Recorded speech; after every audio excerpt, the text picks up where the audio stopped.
УКМКнын төрагасы Камчыбек Ташиев Ош Ноокат жолун октябрга чейин бүткөрүүнү тапшырды. Ал президент Садыр Жапаровдун тапшырмасы менен Ноокат районуна барып, селдин кесепетин жоюу иштерин көрүп чыкты. Жыйынтыгында эл менен жолугуп тийиштүү жетекчилерге октябрдын аягына чейин Ноокаттагы 19,5 чакырым жол жана 3 көпүрө толугу менен бүткөрүлүшү керектигин милдеттендирди. Жолдун сапатына окмуш көңүл бурулат, мамлекеттин акчасын коротуп куруп, 1-2 жылдан кийин кайра жол салып жүргүчү курбай койгон жакшы. Ошондуктан жолдун ар бир метринин сапаты текшерилет, деди Ташиев.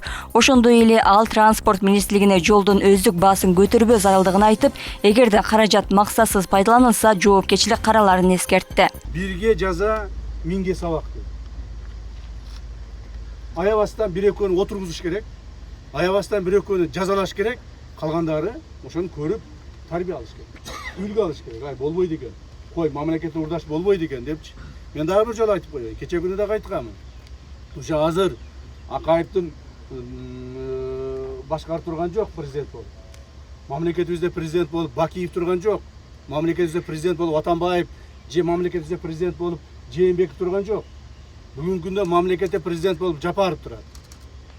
Демек, Садыр Кожоевич президент болуп турган маалда мамлекеттин кызыкчылыгын биринчи орунга коюш биздин негизги милдет. Болду, башка маселе жок. Ушул кызыкчылыкты биз коргойбуз. Коргош үчүн мен ушул улуттук коопсуздук мамлекеттик комитети төрагасы болуп турамын. Так, президентибиздин негизги маселелерин берген тапшырмаларын аткарып турат. Урматтуу жергиликтүүлөр, силердин алдыңарда дагы бир жолу айтып коеюн. Урматтуу ушул жол кызматынын куруучулары бардыгарга тапшырма. Октябрь айынын аягына чейин ушул маселе бүтүш керек. Октябрь айында силер аягында ушул Ноокатта проблема жок деп чыгып кетишкениңиз керек. Макулбу? Мындан кийинки жолдордагы бардык жерде Кыргызстандын бардык жолдоруну, Кыргыз мамлекетибиздин бар жолдорун, мындан ары сапатын, курулушун системно текшерип турабыз. Системно текшерип турабыз. Бул деген эмне? Бул деген 2025-жылы кайсыл жерлер курулат, кандай максатта курулат, канча акча бөлүнөт, кандай бардыгын пландаштырып турган конкрет жасайбыз. Монтип баштап коюп, таштап коюп, анан кийин элдер болсо кыйналып, же болбосо жол бүтпөй, же болбосо бузбай койбой, андай маселе болбойт мындан. 23-жылы бул жердеги негизги жумуштардын жер иштери, анан кийин астыңкы асфальт катмары жасалып бүткөрүлгөн. Андан сырткары бул ушул 13 километрде 2 чоң көпүрө бар. Ошол көпүрөнүн курулуштары, анан кийин үстүнкү катмар асфальт бетон катмары жана ушул жолду обустроить эте турган мындай жарыктандыруу, андан кийин тротуар, суу өткөчү, лотоктор, ушул жумуштары калган. Ошол жумуштары быйыл башталып туруп бүткөрүү чечилип отурат азыр.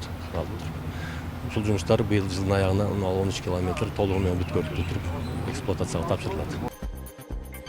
Ош шаарында Борбордук базар жапалак айланып көчүрүлөт. Маалыматка ылайык, жаңы базар Көкөнбей көчөсүндө Ош автоунаа базарынын жанындагы 16,7 гектар жерге курулат. Ош шаарынын башчысы Бакытбек Жетегенов Борбордук базар көчүрүлө тургандыгын, жер тилкесин көрүп чыгып, тиешелүү кызматтарга көчүрүү боюнча даярдык иштерин баштоону тапшырды. Кала бийлиги жаңы жерде соодагерлер үчүн бардык шарттар түзүлө тургандыгын убада кылды. Эске салсак, УКМК төрагасы Камчыбек Ташиев 19-июлда Оштогу селден жабыркаган базар башка коопсуз жайга көчүрүлөрүн билдирген. Ал ошондой эле Акпыранын жээгиндеги мыйзамсыз курулуштар, көпүрөлөр эс алуучу жайлар алынарын кошумчалаган.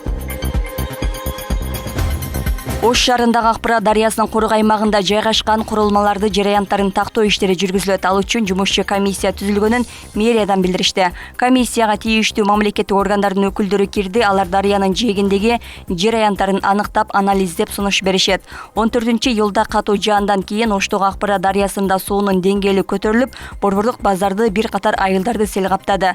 Анын кесепетинен 5 киши каза болуп, турак үйлөр, көпүрө, жолдор жарыктан чыкты. Токмок шаарында массалык мушташ чыгып, өспүрүмдөр кармалды. Бул тууралуу Чүй облустук милициясы маалымдады.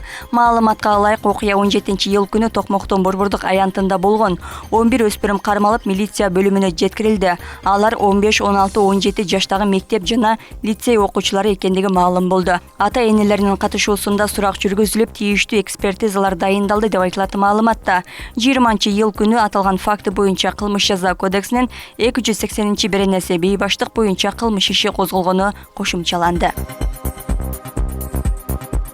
Кыргыз гидромет агенттиги 27-июлга чейин аба ырайы тууралуу маалымат жарыялады. Анда 20-22 күндөрү күтүлүп жаткан нөшөрлүү жаан-чачынга байланыштуу өлкөнүн тоолуу жана тоо этектериндеги райондорунда сел жүрүшү, дарыяларда суунун деңгээли көтөрүлөрү айтылат.